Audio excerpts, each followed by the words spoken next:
Hello everyone. So I'm Deena Israeli. I'd like to welcome you here. The first thing I want to tell everyone is that because of my brain tumor, I have a speech impediment. I slur. So if you can't understand me, most probably the person next to you can't understand me. So please just let me know, raise your hand, call out, whatever. So I want a really important topic and I want everybody to understand what I'm saying. The second thing I want to say is welcome. It's great. Awesome that you're here. And let's start. So the question, why do bad things happen to good people, is a very important question. It's how we're going to be covering tonight. We see good people, innocent people, without any skeletons in the closet, die at a young age. Lose children, lose jobs, not have children, or not get married. I'm talking about virtuous people, getting sick and suffering through tragedies. We see horrific events, like Pittsburgh and San Diego. I mean, what did they do to die? What do they do to deserve to die? On a global scale, we see catastrophe after catastrophe afflict innocent people. War, terrorism, natural disasters, poverty, slavery. These events don't discriminate between people. And people are born into it, right? People are born into poverty and they become a slave. And slavery does still exist. And there's nothing they can do about it. And look at these innocent children in this picture of the Holocaust, right? These children, they didn't do anything wrong. They were taken from their homes and put into a concentration camp. Why? What did they do? And now we're talking about the Holocaust. Look at Hitler. Yimach Shemo. Right? He had a wonderful life, right? At least the last part of his life. And he was very evil. What did he do to deserve being able to choose when he died? Right? The Allies were coming. He wanted to go. He took a cyanide pill. After causing the torture and the death of millions of people, he chose when it was time for him to go. So on the flip side, right? Why do bad people have good things happen to them? Sometimes babies are born stillborn. They're babies. They're innocent. They didn't even live yet, and yet their time to come has happened. Or they're prematurely, in the middle of pregnancy, they just die. Why? They're innocent. And how about babies who are born with a birth defect that afflicts them to the day they die? What did they do to deserve this? Where is the fairness? Where is the justice in the world? So this is a picture of me bringing my son, my oldest son, to his Pidyon Haben. It's usually a really happy, joyous occasion. Pidyon Haben is when your oldest boy turns 30 days old. And I'm bringing him here with a huge smile on my face. What you can't see from this picture is the fact this event is taking place in a hospital. Because 2 weeks prior, it was discovered that I had a brain tumor. Let me back up to the day he was born. It was a typical day. I don't even remember what day of the week it was. And I was changing apartments. I was moving boxes from one apartment to another in the same building. And my father called me, telling me he was there to take me to the doctor. So I go, 1 second, can you please sit down? No, please sit down. Sorry. She is a very, she needs to sit down. So, taking me to the doctor. And so I went to the doctor, and he was not a very good doctor and not a very good sonographer. And he took a sonogram and said, you have low fluid. You have to go to the hospital to be induced. So about an hour later, I'm sitting in the hospital, laying there, and the nurse comes in and says, so how long have you been in labor for? And I'm like, oh, no, I'm not in labor yet. I'm here to be induced. She's like, no, you're in labor, active labor, right now. You're actually having a contraction as I'm talking to you right now. And I'm like, a contraction? Those supposed to hurt, right? She's like, you don't feel it? I'm like, no. She's like, it's a very big contraction. You don't feel anything. I'm like, no, I don't feel anything. She's like, okay. I'm like, I still want an epidural. Like, I'm not going into labor without an epidural. I want it right now. I heard all the horror stories. I need an epidural right now. So that's actually a very important point because after I gave birth to my baby, just 2 pushes, he was out. Very easy labor, very quick. No pain at all, since you have epidural. Everything was wonderful except for the fact that I couldn't walk right. Every time I took a step, it felt like my foot was dropping. I actually had what was medically known as a foot drop. And I kind of figured it was from the epidural, and so I didn't tell anyone until after I got home. And I was like, how long does it take the drill to wear off already? Like, I'm not walking right. And people looked at me like, what do you mean? Did you wear off almost, like, you should be in the hospital and it wears off. Like, this didn't last so long. I'm like, no, it didn't wear off yet. Like, I cannot walk right.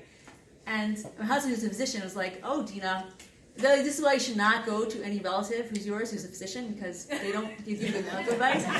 Like, Deena, you just have postpartum depression. It's okay, go to sleep, take a rest, I'll take care of you for a little bit, like, it's okay. I'm like, I'm not depressed, I can't walk right. He's like, Deena, I love you, just lay down. And I'm like, no, I'm really not walking right. So, go call your OB then. So I called my OB and he told me to go call a neurologist. I'm like, oh, you're just passing the buck. Like, come on, you don't want to take responsibility for, like, the epidural that I had. He's like, no, really, go call a neurologist. I called the neurologist and they said that I need to wait like 4 months to get an appointment. It's like, forget this. Like, what is the big deal? It's nothing's wrong. Like, epidural will wear off eventually, I'm sure. So I didn't go to the doctor. And so that was 2 weeks after my baby was born. I couldn't take it anymore. I was living with my parents because I remember switching apartments, and everyone was telling me how depressed I was, and I was like, I'm not depressed, and I was like, just had a baby, and like, leave me alone. So I can tell my husband, I need to get out of here. I really would like to go to your friend, the Rabbi West Orange. This is in New Jersey, and let's just go.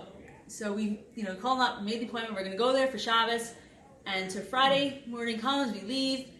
We decided to stop in the city for lunch. We got bagels; they're very good. And as we're leaving the bagel shop, I realized I couldn't walk. I could not pick my leg up off the ground. It was just so hard. And I'm like, I'm not going to tell my husband because tell him I'm depressed. Like, I'm not depressed. I can't walk. But so I was like, you know what? I'll make it to the car. I just make it to the car. And I'm sitting dragging myself to the car. And I get to the car and I sit down. And all of a sudden, I had a really bad headache. It was the worst headache of my life, like a 12 out of 10. And husband looks at me and he goes, he noticed my foot drop at that point because it was really, really noticeable and really significant. And he's like, maybe something really is up. And I told him I had a really bad headache. He's like, oh shoot. His friend had just had a brain aneurysm a few weeks earlier. And I was like, oh, this is kind of serious maybe, I don't know. We need to get her to a hospital. So first he's like, should I get you some Tylenol? Do you need Tylenol, Motrin? And I'm like, I don't know. I can't think, So like, he's like, you know what, let's get you some Tylenol. And then I started throwing up everywhere, over everything. It was horrible. It was disgusting. And at that point, he's like, hey, this is really serious. We need to the hospital, like, right now. So he drove my baby to Queens to my parents, and he drove me to the hospital. This was on Friday. By the time we got to the hospital, it was already Friday night. And we were at the hospital, and he needed to go say evening prayers. So he left me there. I got a medication for anti-nausea, and I felt so much better. And I promptly fell asleep.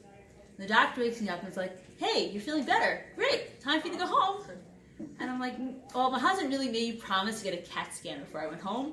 So I always keep my word, at least I try to, so I need to get a CAT scan. She's like, no, you really don't need a CAT scan, you're feeling fine. Like, time to go home. And I'm like, but I did, you probably promised to get a CAT scan. I'm not going to change my mind because he's not here for me to tell him, but I need the CAT scan. Because I agree, I'm fine, I can go home, but I need the CAT scan first because I promised my husband. So she saw I wasn't going to budge, so she ordered the CAT scan. I was in the CAT scan machine, and my husband actually came in as the tumor appeared on the CAT scan. And he sees a softball-sized tumor in my brain. So we immediately, we check out of that hospital, the really rinky-dink hospital, and we go to the city for surgery. And the surgery was scheduled, next available surgery, it was emergency surgery, was scheduled Erev Rosh Hashanah. Rosh Hashanah is the day where the Jewish New Year, right? Where we accept God as our King. We accept everything that He has done, right? We say, God, you are our King. You control everything. So did that mean that I didn't pray enough the previous year? That I didn't do enough good deeds, right? That I wasn't a good enough person? What did that mean?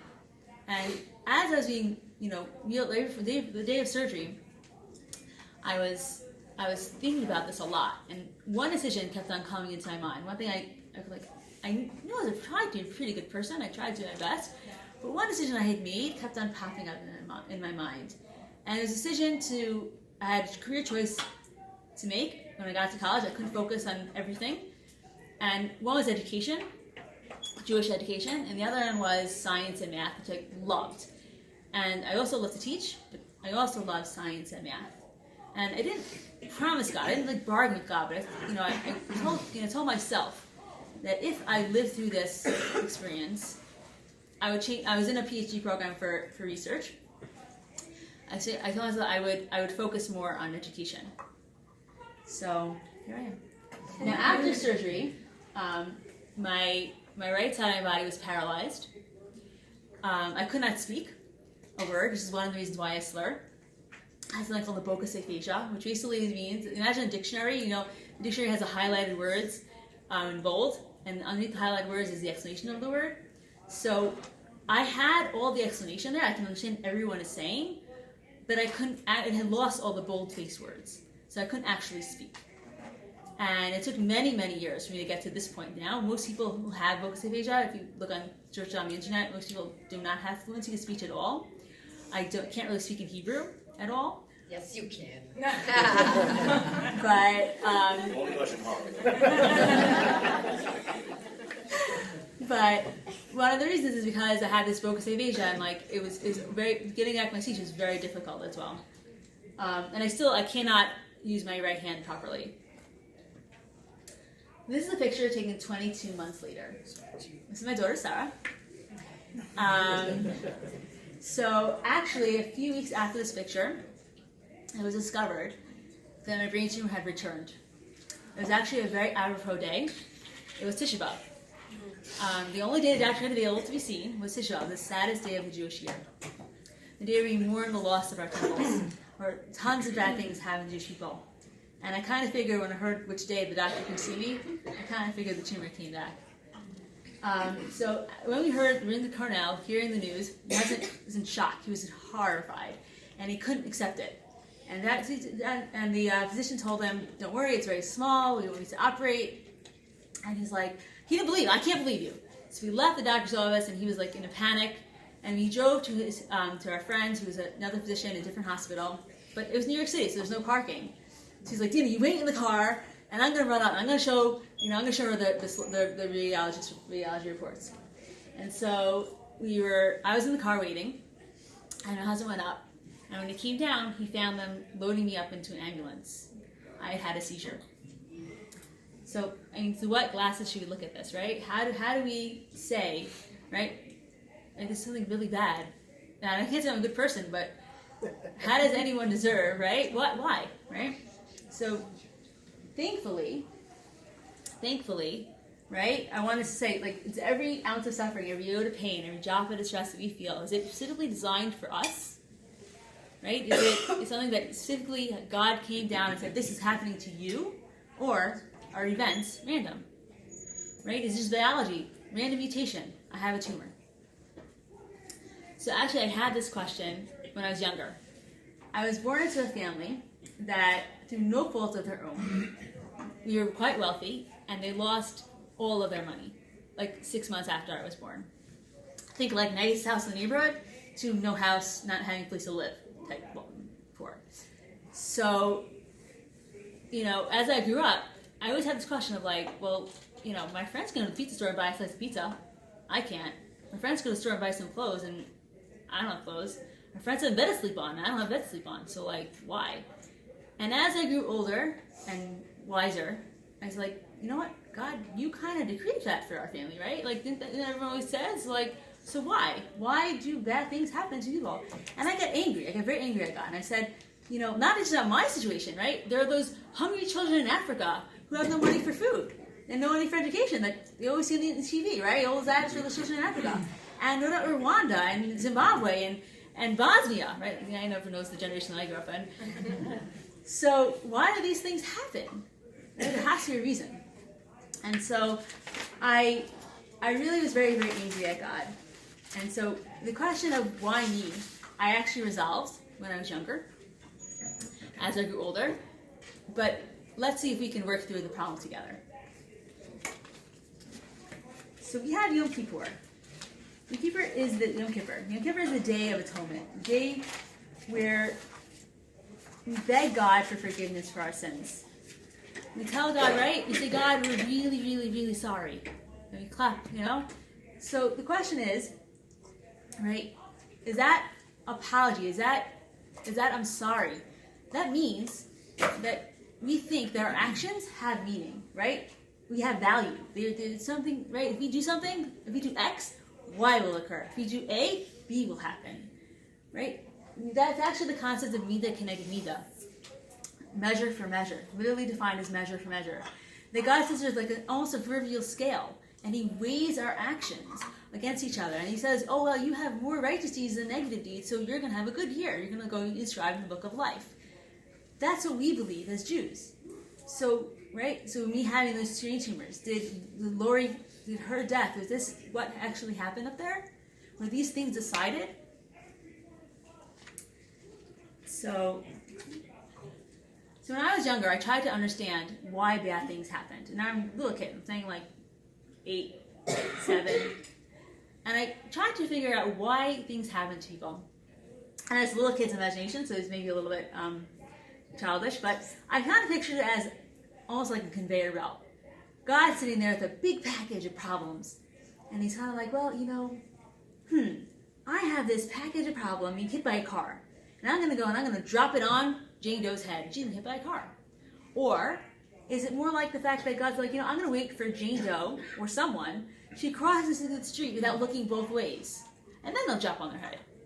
Or would it matter if Jane Doe is running through the deed and that's why she didn't look both ways? Would any of those things make a difference? Would any of those things actually matter? Or is it more like a choose your own adventure book? Where you wake up in the morning, you get out of bed, you get on the right side of the bed, well then you're gonna be totally fine. But if you get up on the left side of the bed, then you're gonna fall up on your toy car your son left there and break your leg. Go to page 30. Should we look at it? So I was not the first person to ask this question. As I grew up and grew older, I realized that there are many people greater and smarter than me that ask this question as well. And it's not a radical question to ask at all. Abraham, our forefather, actually asked God. He said to God, shall the judge of the earth not deal justly? Which basically, he was asking God was about to destroy the city of Sodom. Sodom was a very evil city. It was worthy of annihilation. But what happened? Abraham found out, and he felt horrible. How could God do that to this world? So he prayed to God and said, God, are there 50 righteous people in the city you are thinking of saving the city? Are there 40? Are there 30? You have to save the city. You can't just destroy an entire city. And God said, no, I'm going to destroy the city anyways. And God destroys the city. Now, you may say, well, they're evil cities, so it wasn't like bad and good, and they deserve to be destroyed. What about the Jews? Were the Jews worthy of evil happening to them? So let me tell you the background and story to this quote. Moses is by the burning bush. And God tells him, go down to Pharaoh and say, let me people go. What does Moses say? Sorry, not interested. Go find somebody else. And God goes, no, Moses, you got to go down and tell Pharaoh, let people go. And they have a long conversation where God convinces Moses to go down to Egypt and tell Pharaoh, let people go. So Moses reluctantly goes down, stands before Pharaoh and says, Pharaoh, the famous line, let my people go. And what does Pharaoh answer? No, not going to do it. Not only not going to do it, because you've asked me, I'm going to make the slavery even more horrible, even more terrible, even more miserable than it was before. And what happens? He takes away the bricks that he gave the Jewish people and forces them to make their own bricks. The Jewish people are so overwhelmed, so exhausted, so tired from all the work that they had, they can't even cry out. They can't even pray to God and say, please save us anymore. Moses goes out of the palace and sees what's happening. And he says, why? This all happened because of me. I asked Pharaoh, let my people go. Why? God, you told me to ask them. You told me to ask them to let the Jewish people go. And this is your fault. Why did you bring harm? Why did you cause the Jewish people to be suffering so terribly? They didn't do anything wrong. This is all your fault. Not only that, we Jews, we wrote the book on suffering, the book of Job. The book of Job is a famous story about how God's talking to one of his angels, Satan, and God's telling Satan about Job. He's a wonderful character. He's innocent. He's pure. He's amazing. And Satan turns to God and says, God, how could you say that? You've never tested Job. You've never tested him. You can't say he's a great guy if you never tested him. So God says, you know what, Satan, you're right. Go and test him. But do me a favor, don't kill him. Whatever you do, do not kill him. So Satan goes and he destroys all of Job's crops. So now he's penniless. And then he goes and kills his children. Now he's childless. And then he goes and brings a painful, horrible disease to Job. And as Job's sitting there in mourning and in pain, penniless, his friends come to him to give him comfort. And they tell him, and first they look at him, they can't even say anything to him because it's just a hard, how can something happen in such a short span of time to someone?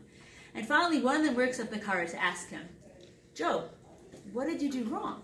I mean, you had to do something wrong to deserve this fate. This is horrible. This is the big double whammy, triple whammy. This is miserable. You have to have done something wrong. And I'm I didn't do anything wrong. No, you really tell me you had to do something wrong. So before we continue, I want to tell you that this is considered verbal mistreatment, what Job's friends did. It's actually a biblical prohibition and the example of verbal mistreatment is brought down because Job is brought down as the example, is that you're not allowed to tell someone who's suffering, who's in pain, who has any problems, I know why this happened to you. And if you do that, then you are heartless and you're no better than Job's friends who assumed that they knew what happened to Job. It was for a reason. Anyways, going back. So Job doesn't have an answer. And it's not until God appears to Job and says, Job, it is not your fault. You didn't do anything wrong. However, I am God, and I run this world. I decide what happens to people. You are limited. You're a human being. There's no way possible you can understand the way I run my world. And in the end, and this doesn't make any sense, right? It doesn't sound like a very satisfactory answer. But in the end, that is going to be our explanation. That's going to be the answer. We don't understand why bad things happen to people, but hopefully you'll be more satisfied with the answer as we continue. So let's go back to Moses.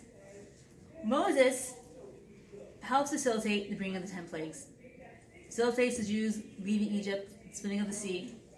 Brings the Jews to the foot of Mount Sinai. Goes up the mountain to get the 10 commandments and comes back down. What does Moses see? He sees the Jewish people serving the golden calf. What does he do? He breaks those tablets. And then he turns to God and says, God, you have to forgive the Jewish people. You have to give them forgiveness. So God doesn't want to forgive them. And it takes Moses a long time, a very long conversation, to get to earn the Jewish people's forgiveness, to earn their lives back. And so I'll get a drink.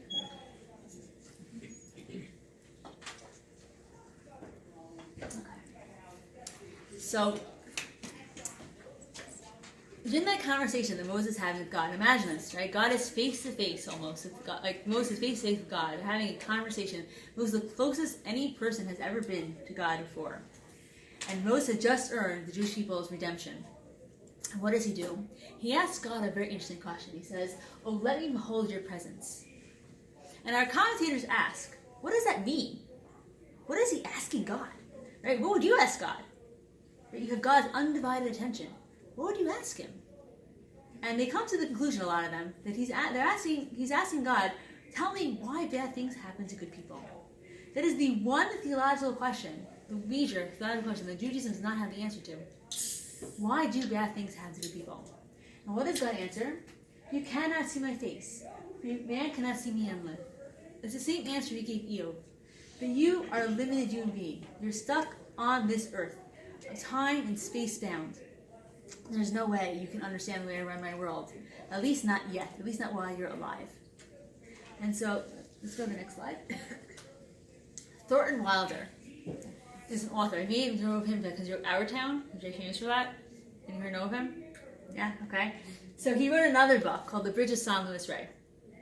In this book, he speaks about 5 people who are traversing a rope bridge, and one day the bridge breaks, and the 5 people plummet to their death.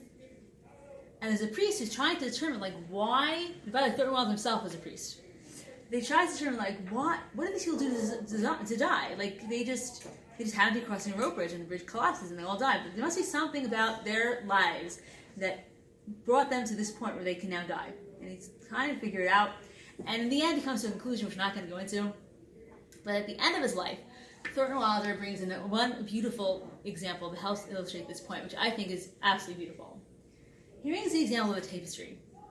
And he says, and I've brought this example many times in learning, But he reads these down on the tapestry. And he says, imagine your life is on this tapestry. It's beautiful. You have every action you've ever done. Everything you've done today, everything you've done yesterday, the year before, 5 years from now. It's all depicted on this beautiful tapestry. And take your life, and then your friends' lives, and your parents' lives, and everyone who's ever been alive, from the beginning of time to the end of time, beautifully depicted on this tapestry. It is absolutely stunning. And that's what God sees. God sees this beautiful tapestry of the world. What does man see? What do we see? We see the opposite side of the tapestry. We see all the knots. We see all the different threads hanging and tied off, all the justified and unjustified pain, sitting there and like making a big mishkababel. And I think that is a beautiful example to explain this idea. Now let's take this and let's make certain assumptions, because in order to say why do bad things happen to good people, there are a few assumptions that you are making. And I want to discuss these assumptions with you. The first assumption that you're making, first of all, that there is a God. Right? Without a God, everything is random. Everything is happenstance. Right? There's no rhyme or reason. There's nothing predetermined. Nothing. Right? Everything just happens. So unless you believe there's a God, there's no question. Now I'm not saying you are a believer in God, and if you're not a believer in God, come talk to me after class and have a nice discussion about it. But for the sake of the class, you have to believe there's a God. Okay? I'm assuming you believe there's a God. The second assumption you're making is that God is all-knowing. If God is not all-knowing, well, God was at the lunch today, you were hit by a car. He would have stopped it. He just wasn't there. He wasn't paying attention. So if God doesn't know what happens to you, he can't control the outcome. Now, under this category is time, right? God, the thing of the tapestry, the whole life being laid out before God needs to know what's going to happen in the future and what happened in the past in order for the God to be all-knowing. The next assumption is that God is all-powerful. If God's not all-powerful, he may be there. He may see the cars that hit you, but he's not capable of stopping that car. There's no question again, right? God needs to be able to stop the car. God needs to be able to control the forces of physics, of biology, of chemistry, of mathematics, in order to say that God is all-powerful, that God is going to be able to have control and be able to stop the car from hitting you. And the next thing you're assuming is that God is just, right? God's not some maniacal being sitting up there in heaven laughing you're going to get hit by a car, right? God needs to really care about you and care about the outcome of this world. And God needs to be just. The last assumption you're making, which you didn't realize you're making yet, but you're making it, we're going to get into later, is people have free will. If you're not going to go into this one now, we'll get back to it. We'll get into it later. So now I want to discuss the Jewish approach to the question of why bad things happen to good people. Now that we have all of these assumptions, everything laid out on the table, and you haven't realized you were making when you asked the question, I want to talk about the different philosophies that we have in our religion. And I want to just say there are earlier Jewish philosophies and later Jewish philosophies, but all the philosophies that we have are from the same source. They're all written in the Torah. They're all written in the original books that we have. But some philosophers are focused on more by the later philosophers because they had different situations they were dealing with, and some were by the earlier philosophers. So the earlier philosophers responded to Christianity and Islam. And so they had these answers. Now, Christianity and Islam do not have a good answer to this question either. So they didn't need to have such a great answer because they were not, right? They didn't have a good answer. You don't have a good answer, no reason to go and convert. But they're going to go through these answers anyways. First of all, you don't know the whole story, right? So just like a child, and this is a very famous parable I'm going to tell you. It's a parable of a child looking through a keyhole. Right? What does the child see when he looks through this keyhole? He sees a man standing over another man, laying on the bed with a knife and hacking into him. There's blood everywhere. The child's like, oh my goodness, like a murder's going on. I gotta go stop this murder. And he opens the door. And what does he realize is going on? A surgery. The man with the knife is a doctor, and he's trying to save his patient's life. So again, we don't see the whole story. We don't know the whole story. But God knows the whole story, and we have to believe that God is controlling the story. Also, if you think about it, it may not be as bad as we think, right? Think of a child getting chemotherapy. I'm thinking like a 2, 3-year-old child doesn't really understand what's going on. And he's getting chemotherapy. What is chemotherapy? It's really painful, right? He goes to the hospital, he gets these injections. He gets sicker afterwards. He doesn't want to go. He doesn't want the medication. His parents are dancing with joy that he has the opportunity at life. They're so happy he's getting chemotherapy. But the child doesn't understand why, because it's so painful and hard. So again, honestly, we don't know the whole story. We don't know the whole exact story, what exactly the reason why we're having this painful experience. The next idea is that it's a tikkun. Tikkun basically means that our soul has lived through a previous life, and for whatever reason, it erred, and now it needs this bad thing to happen to be a completion. And so God is giving us this test or this bad thing as a completion for the soul. So again, we don't know why, but we have to believe that God knows all of history, all there before Him. And so this is just one reason in a very complex tapestry. Okay, so with the next example, let's say Moses in the burning bush did not want to go down to Egypt, and God said, "Fine, don't go." So Moses goes back to Midian, back to his father-in-law's house, and lives out his days there. He raises his family. He's still Moses, so he doesn't going to do anything wrong. There's no killing anyone or hurting anyone or stealing. But he didn't lead the Jews out of Egypt. He didn't help split the Red Sea. He didn't bring down the Torah from Mount Sinai. Right? He didn't lead the Jews in the desert for 40 years. So when Moses dies and he goes up to heaven and he sees, now this is what Jewish people often believe hell is. Right? Our soul goes to heaven, and what does it see? It sees what your life could have been and what it actually was. And that pain that the soul is going to feel, and it realizes what a potential that it had, and what it could have accomplished, and what it actually accomplished, that pain is hell. So Moses will, any pain or suffering that he experienced in this world, right? And he's sitting in Midian, sitting in, his father-in-law's house, not having gone down to Egypt. Any pain or suffering that he would have felt, he wouldn't have known why until after he dies, and after he sees that Rio, where he sees what he could have been and what he actually was. Now, I don't have time to do this. Okay, so the Jewish people, this next assumption is a concept we have in Judaism a lot. And the biggest example is Jewish people in Egypt. The process of taking gold or iron or any metal and purifying it is heating it up beyond what you think normally would be capable of handling. When people have suffering, it makes them stretch, it makes them grow, right? Suffering causes people to change, and that change, that growth is why suffering sometimes happens. We don't, and this is nationally talking about people who were in Egypt. They had to grow, they had to change, they had to be able to accept the Torah 40 years after they left Egypt. So that change is only able to come about through something called the iron furnace. I can't go into it. I don't know if I'm running out of time, but okay. The greater the person, the more exacting the nature of his judgment. So imagine you see $5 on the floor, you pick it, you pocket it. No one's gonna look twice at you. Imagine you see the most saintly rabbi that you guys can imagine walk into your room, see $5 on the floor, and pocket it. That looks kind of weird, doesn't it? Right? You should do something about it.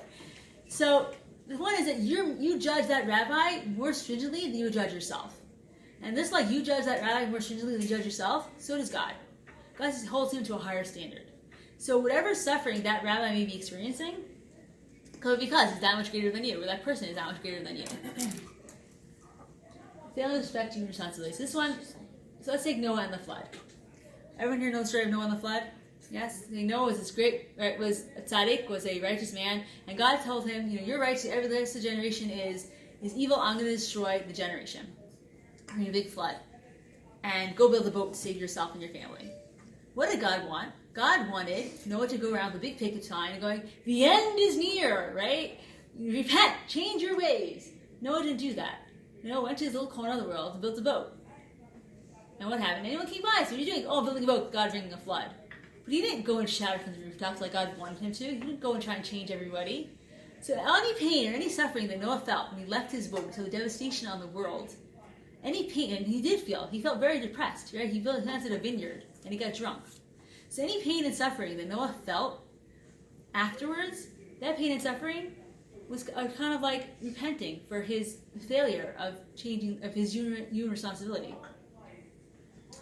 And as we said before, I mean, didn't say before, but God prefers to punish the righteous in this world and not the next.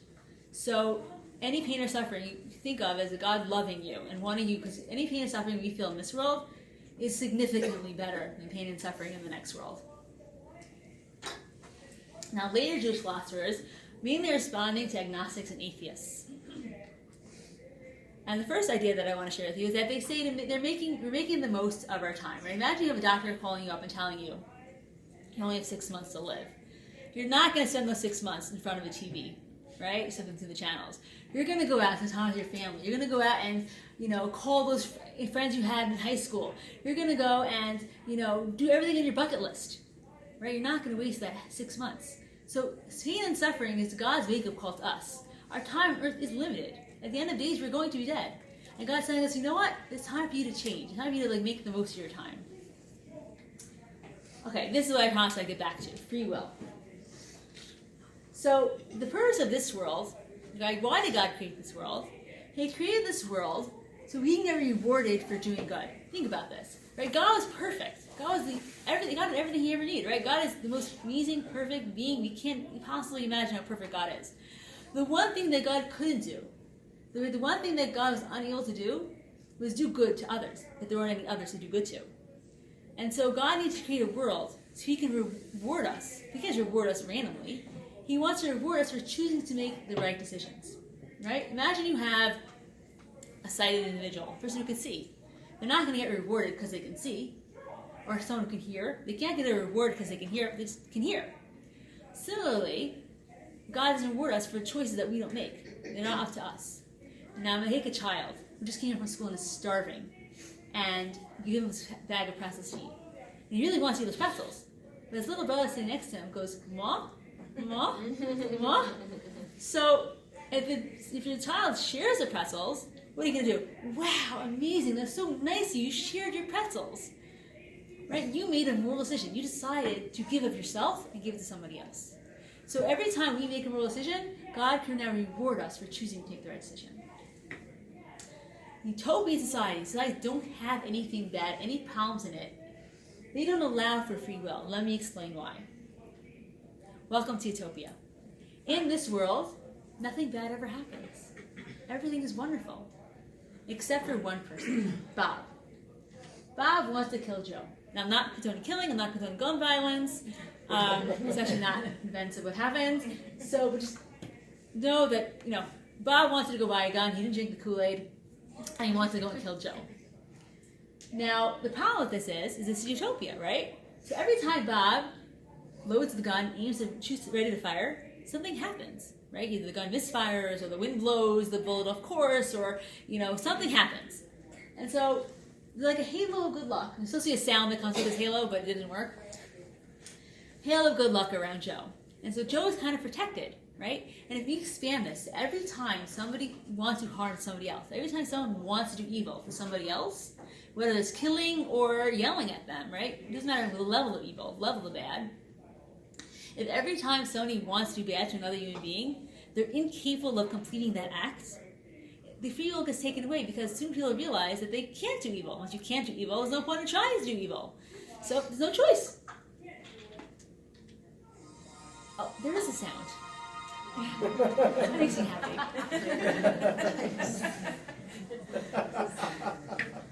Immediate consequence. Now, let's pretend that Bob went and bought the gun. And he aimed the gun, and he fired the gun. The bullet actually hits Joe, and Joe dies. What happens? Immediate consequence. He's hit by a bolt of lightning. If every time everyone does something wrong, there's an immediate consequence, soon people realize that crime really doesn't pay. And therefore, they'll stop trying to do bad. And then the choice for free will is taken away. So we need to have people the ability to do bad. We need to have the ability to do bad to exist in the world in order for there to be free will. And once there's free will, we then have the moral choice we can make whether we're going to do bad or not do bad. And then we can get rewarded for making that moral choice. Make sense? Yes? Okay. Now, for free will to be there, we need to have a precondition. And the precondition in this world, and it's more nowadays than it was in the past, is that God needs to be hidden. Because if God is not hidden, right? If God is everyone sees God, like generation left Egypt, they saw the 10 plagues, they saw God splitting the sea, they heard God's voice on Mount Sinai, right? So God was no longer hidden. In order to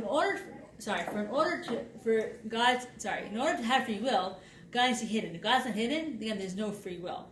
And in fact, the generation who got the Torah needed the Torah to, like he says, they lift the Torah up on the top of like a mountain almost, right? To how to kill them. Like God needs to like do other things to kind of like give them that moral choice, like to make accept the Torah or not. Now, what about the Holocaust? This is the big question our generation has. And I want to read a quote from Rabbi Sachs. And Sachs retired from being the chief rabbi of England, but every time I read his stuff, I get chills because like he's so awesome and amazing. People often ask, where was God in the Holocaust? It is the wrong question. The real question is, where was man in the Holocaust? Where was God in the words, thou shalt not kill? In the command, do not oppress a stranger. In the plea, your brother's blood cries to you from the ground. God never promised to save us from ourselves. Instead, he taught us how to save ourselves. He spoke of the sanctity of life, the way of love, the paths of peace. But when God speaks and we do not listen, there's no guarantee against catastrophe. For though he exists everywhere outside of us, he exists only in the space we make for him.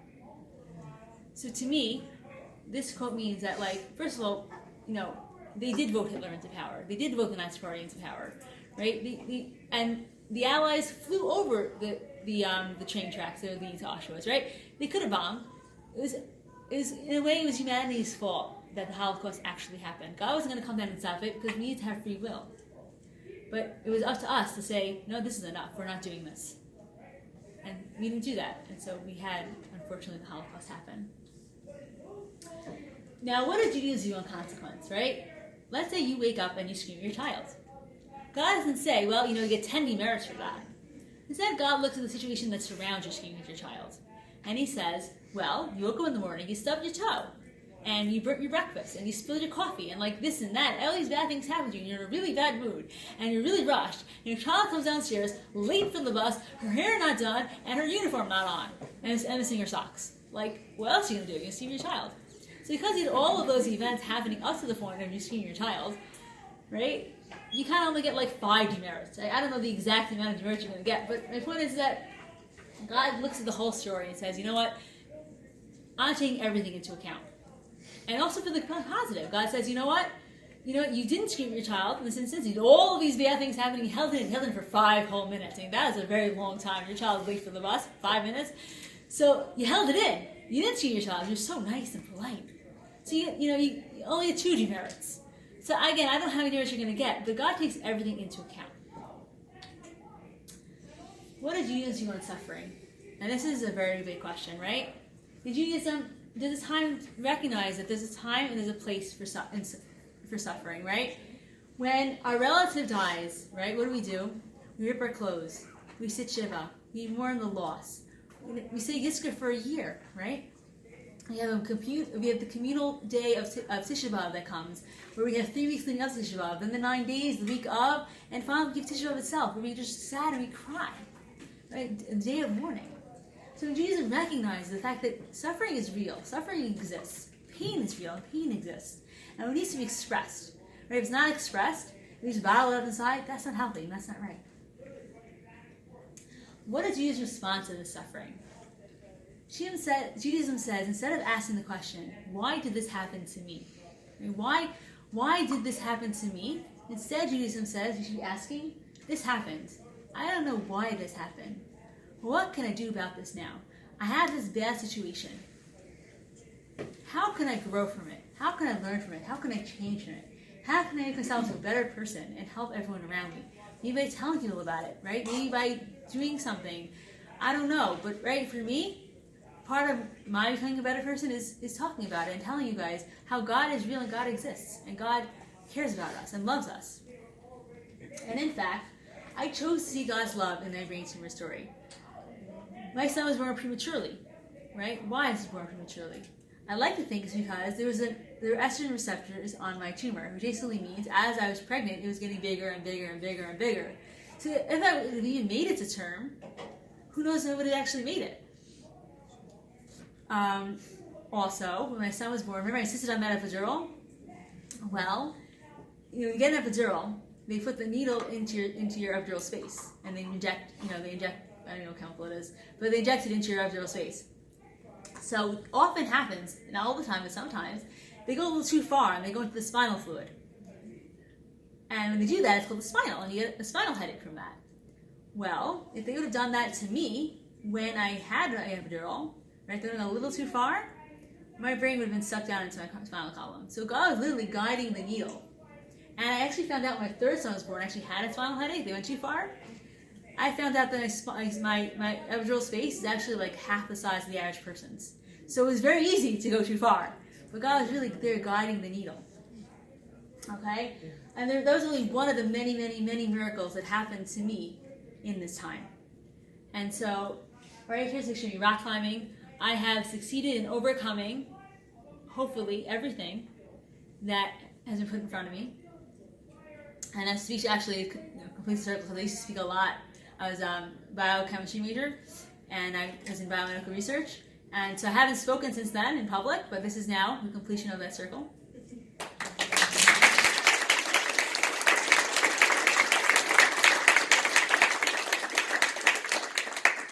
And I want to leave everyone with this quote that I found when I was researching this topic. I actually don't have the source because I didn't think I was going to use this quote, but then I really loved it and I wanted to use it, so I didn't write down where I got it from, and I couldn't find it afterwards. But in Judaism, sometimes faith lies in the question, not the answer. And I found it to be very, very powerful.